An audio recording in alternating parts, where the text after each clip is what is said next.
సమస్యల పరిష్కారానికి ఆ జంట చాలా కష్టాలు పడుతూ వస్తున్నారు. అంత కష్టపడ్డా చివరికి నన్ను చేరుకోగలరో లేదో చూద్దాం. పరీక్షలు నెగ్గగలరో లేదో.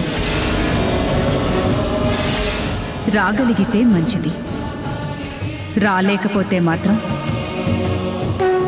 వాళ్ళిక ఈ జన్మకి భార్యాభర్తలు కాలేరు.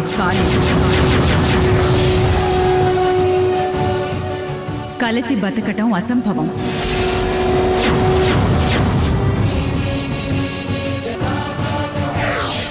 ఏడు జన్మల్లోనూ విడిపోతారు.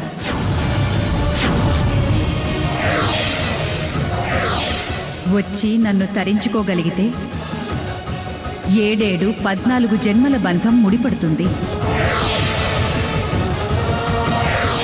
ఇది రుద్రుడి ఆజ్ఞ.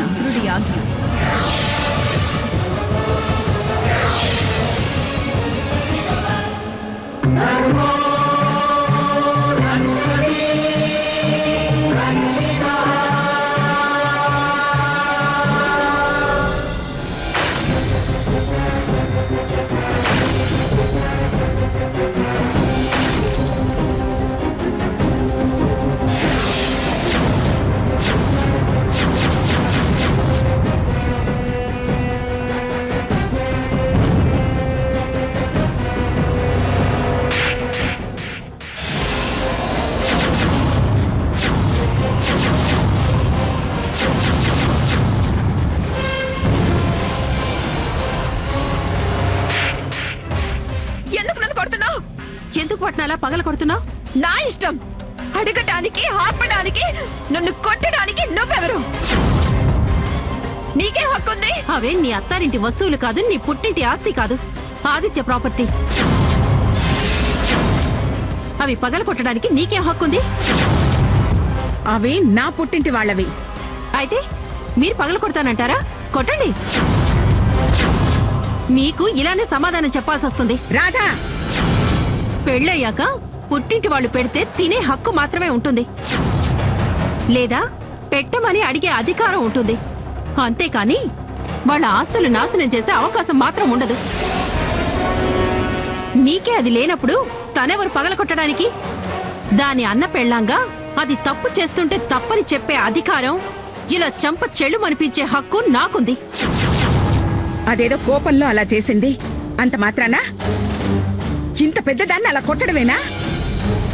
పెద్దది పెద్దదానిలా ఉండాలి, పిల్లల్లా వస్తువులు పగలగొట్టడమేంటి? మీరు వద్దు అని ఆపుంటే నేను చేయి చేసుకోవాల్సిన అవసరమే వచ్చుండేది కాదు. అయినా ఎందుకంత కోపం? ఎవరేం చేశారని? బావ మార్నింగ్ అనగా వెళ్ళాడు, ఇంతవరకు ఇంటికి రాలేదు. ఫోన్లో కూడా అందుబాటులో లేడు. అందుకే చిరాకేసి చిరెత్తి అందమైన వస్తువుల్ని ముక్కలు చేస్తున్నా అంటావు.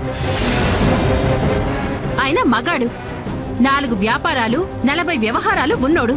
అతను ఎక్కడికైనా వెళ్తాడు, ఎప్పుడైనా వస్తాడు. ఇవాళ రావచ్చు, రాకపోవచ్చు. అతను రాకపోకల గురించి నీకెందుకు చిరాకు, చిరెత్తడాలు? ఏదో కట్టుకున్నాడు చెప్పకుండా వెళ్ళినట్టు వెధవేషాలు వేస్తున్నావు. ఇవాళ కట్టుకున్నాడు కాకపోవచ్చు, కానీ రేపు కట్టుకోబోయేవాడు కావచ్చు. అందుకే నా ఆరటం నాది, నీకేంటి మధ్యలో? ఇది కరెక్టే. ఏంటి కరెక్ట్? ఏంటి కరెక్ట్? బాబాయ్, అన్నీ తెలిసి అంత బాగా కరెక్ట్ అంటున్నా? ఆ మనిషి అంత ఓపెన్ గా ఎవరిని చేసుకోబోతున్నాడో చెప్పాడుగా, ఇంకా దీన్ని కట్టుకోవడం ఏంటి? దాన్ని నువ్వు కరెక్ట్ అండవేంటి? ఇది కూడా కరెక్టే. ఏంటి మళ్ళీ కరెక్ట్ అంటావు? అన్నాడు కానీ నిశ్చితార్థమేం అవ్వలేదుగా. నా చిరాకంతా అందుకే. ఒకవేళ ఆ ధరణిని గాని వెంటేసుకుని వెళ్ళాడేమో అని. నిశ్చితార్థం కాకుండా ఇదోని వెంటేసుకుని వెళ్ళడం ఏంటి అని. అయితే గీతే అత్త కూతుర్ని, మరదల్ని నన్ను వెంటేసుకొని వెళ్ళాలి. అదా నీ కుళ్ళు, అదో నీ కడుపు మంట. అయినా పెళ్లికి పోతూ పిల్లిని చంకన పెట్టుకుపోయే పిచ్చోడు కాదు ఆదిత్య. నిశ్చితార్థం కాకపోతే ఏ? నిర్ణయం అయిందిగా. కాబోయే పెళ్ళం ధరణియే అని కన్ఫర్మ్ అయింది. అయినా వాళ్ళు కలిసి తిరిగితే నీకేంటి కడుపు నొప్పి? వాళ్ళని కాదంటానికి నీకే హక్కుంది. వరసుంది. అయినా నిర్ణయం అయ్యింది అంటున్నావు కానీ ఆ నిర్ణయం మారే ఛాన్స్ ఉంది కదా. పీటల మీద ఆగిపోయిన పెళ్లిళ్ళు చాలానే ఉన్నాయి. రేపు అలాగే తిరిగితే నా భర్తగా సొసైటీలో మేమిద్దరం మళ్ళీ తిరిగితే హ, అది బావ ప్రెస్టేజ్కే భంగం. అందుకే వాళ్ళిప్పుడు ఇలా తిరగడం తప్పు అంటున్నా. అబ్బో, చాలా ఆశలే పెంచుకున్నావు. చూడు, ఆశలకి కలలకి కూడా ఓ హద్దుండాలి. అవును, నీకు రజనీకాంత్ డైలాగ్ గుర్తుందా? అతిగా ఆశపడే ఆడది సుఖపడదు అని. గుర్తు లేకపోతే సినిమా వేసి చూసుకో. చూడు చంద్రలేఖ, పిచ్చి వేషాలు వేసి పెళ్లి చెడగొట్టాలని చూస్తే సహించేది లేదు.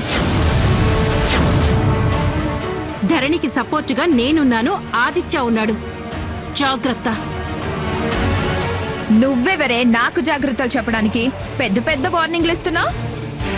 నా సంగతి నీకు తెలీదు. హ్మ్, నేనెవరో ఇందాకే చెప్పాను.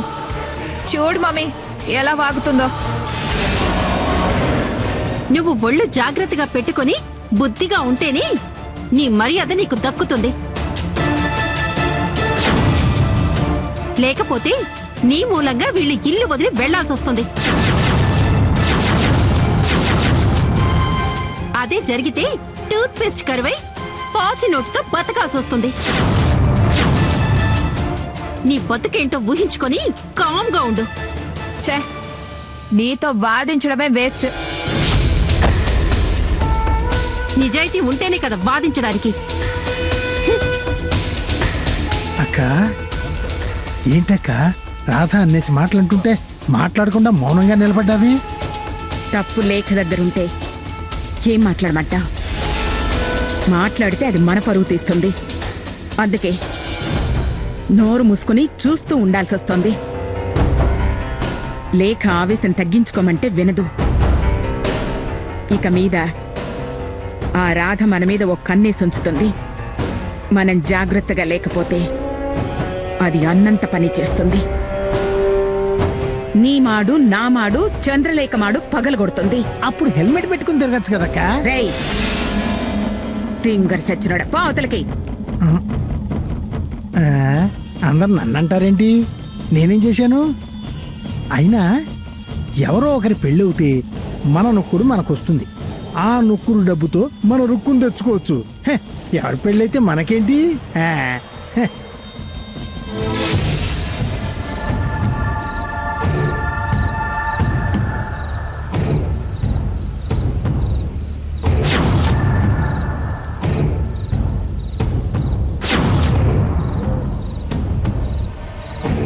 ధరణి, మనం ఇంకా చాలా దూరం నడవాల్సి ఉంది. చూస్తే చాలా దగ్గర అనిపించింది కానీ చాలా దూరం ఉంది ధరణి. అవునండి, ఇప్పుడెలా?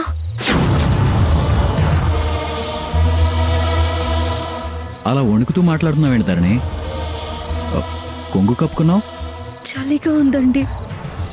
అదేంటి, నాకు ఉక్కపోతగా ఉంటే నీకు చలిగా ఉండటం ఏంటి? కళ్ళేంటి అలా ఉన్నాయి? ఒంట్లో బాలేదా? అరే, నీకు బాగా జ్వరం వచ్చినట్టుంది. ఇప్పుడెలా? అది కాక చీకట్లో ఎలా నడుస్తావు? ఎలాగోలాగా ట్రై చేద్దాం ఆదిత్య గారు. దారి కనపడకుండా ఎలా నడుస్తావు? పైగా జ్వరం. ఈ రాత్రికి ఇక్కడే ఉందాం, రేపు అర్లీగా బయలుదేరదాం. ఆ? మీ ఇష్టం అండి. ఇష్టం కాదు, వెళ్ళటం కష్టం.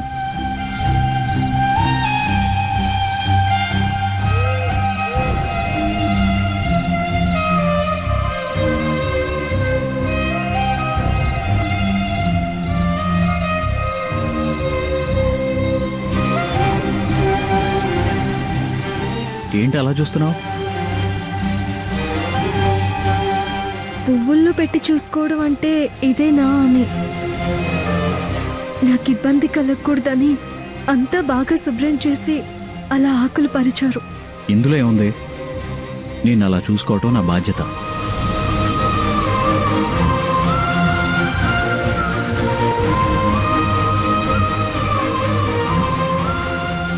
బాగా చలేస్తుందా? అవును, జ్వరం కదా, అందుకే చలేస్తుంది. బాగా అలసిపోయావు, పైగా ముళ్ళు కూడా గుచ్చుకుంది కదా, అందుకే జ్వరం వచ్చినట్టుంది.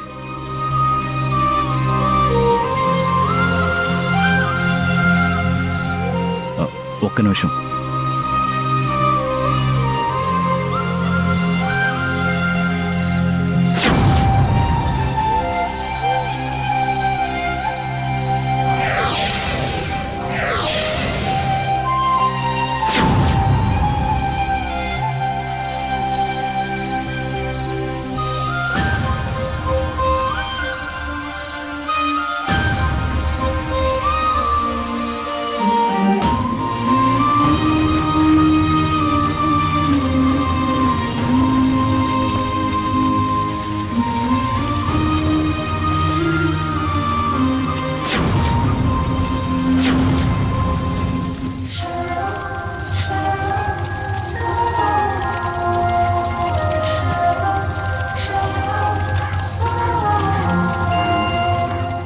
ఎక్కడికండి?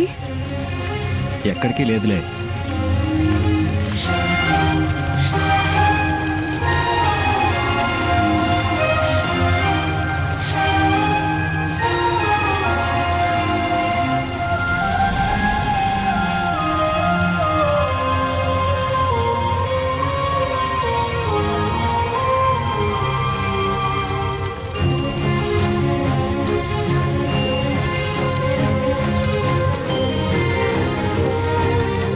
ఏం చేస్తున్నారు? చూస్తావుగా, అంతా అయ్యాక నీకే తెలుస్తుంది.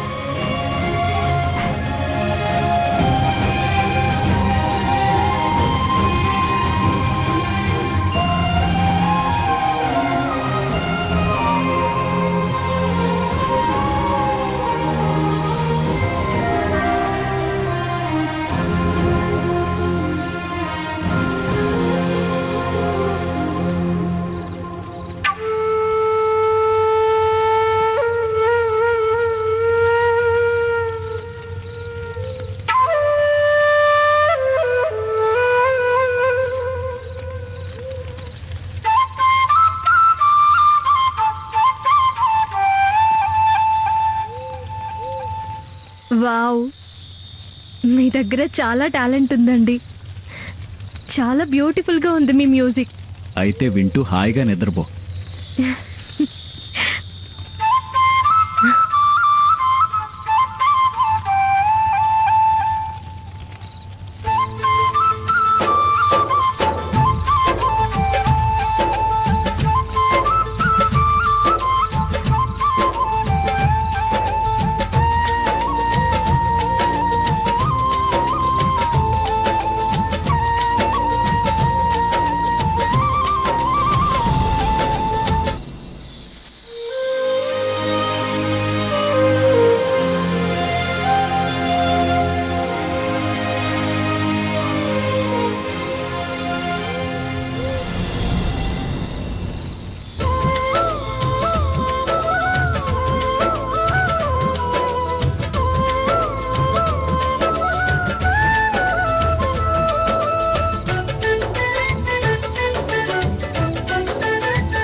ధరణి,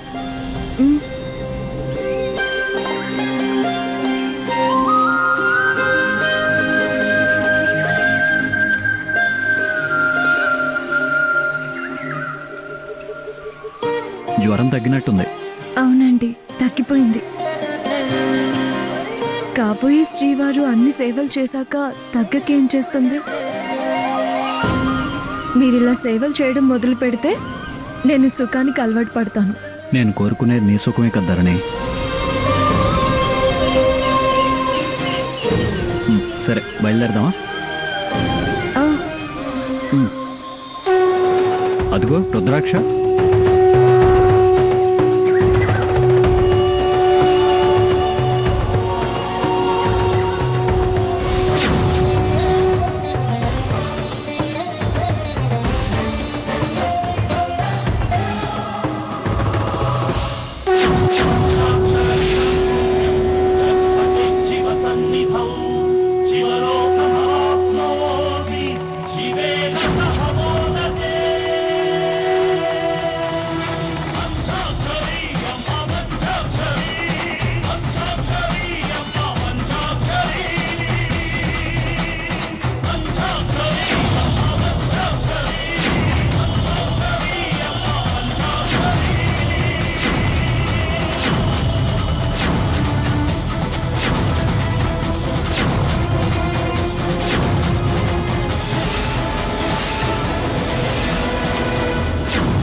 వచ్చారా శిశువులు? వచ్చారా? మొత్తానికి పరీక్షలు నెక్కి రుద్ర నిలయానికి ఈ మాత దర్శనానికి వచ్చారు. రండి. సమస్యల సుడిగుండంలో చిక్కి సతమతమవుతూ నన్ను ఆశ్రయించారు. నా ఆశ్రయాన్ని కోరి వచ్చారు. శభాష్. రండి. మీ నమ్మకం మిమ్మల్ని నడిపించింది. గమ్యం చేరారు. ఫలితం అందుకోబోతున్నారు. రండి.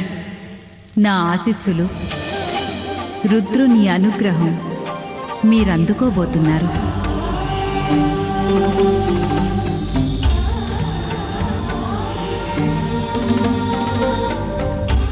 పాప ప్రక్షాళన అయ్యింది. విజయం వరించబోతోంది.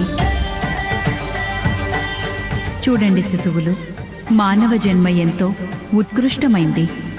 పాపపుణ్యాలు కర్మలను బట్టే అవి సంక్రమిస్తాయి. తప్పు జరగటం సహజం.